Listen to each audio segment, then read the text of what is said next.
आम्हाला मुलगा पसंत आहे, तुम्हालाही मुलगी पसंत आहे म्हणताय, तुम्ही आता जवळची तारीख काढा आणि उडून टाका बाहेर. काय हरकत नाही, थोडा सुपारी. थांबा, मला मुलाशी एकट्यात बोलायचंय. हा हा, काय आजकाल मॉडर्न जमाना आहे, बोलू द्या. ठीक आहे जा रे बाळा. पहिली गोष्ट, मी घरात स्वयंपाक करणार नाही. ठीक आहे, स्वयंपाकाचा काय प्रॉब्लेम नाही.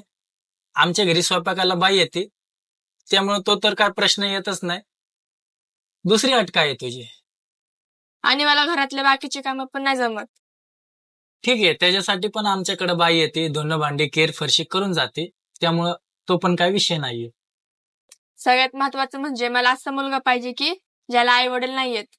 जरी असले तर आपल्या सोबत राहता कामा नाही. ह्याच्या अगोदर मला खूप मुलं बघायला आली होती, पण त्यांना आई वडील होते, ते वेगळं राहायला तयार नव्हते, म्हणून मी त्यांना रिजेक्ट केलं.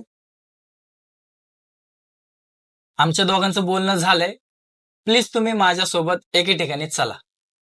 अरे इथं स्थळाची बोलणी चालली आणि तू आम्हाला कुठं नेतोय? चला मग आता, ठीक आहे जाऊया, चला. ठीक आहे चला. पाहुणं, चेष्टा लावली का आमची?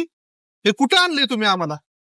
अहो काका, तुमच्या मुलीला जसं स्थळ पाहिजे ना, ते फक्त याच ठिकाणी भेटू शकतं. तुमच्या मुलीला मुलाचे आईबाप नको, आणि जरी असले तर ते वेगळे राहणारे असावेत असं तिला वाटतं. मग तुमच्या मुलीचा शोध फक्त याच ठिकाणी येऊन थांबतो. तरीच माझ्या मुलीची स्थळं का नाकारली जातायत हे कळतंय मला. चला इथं तरी बघू, तुला पाहिजे तसं स्थळ मिळतंय का? पप्पा, हा माझा अपमान आहे, मी चालले.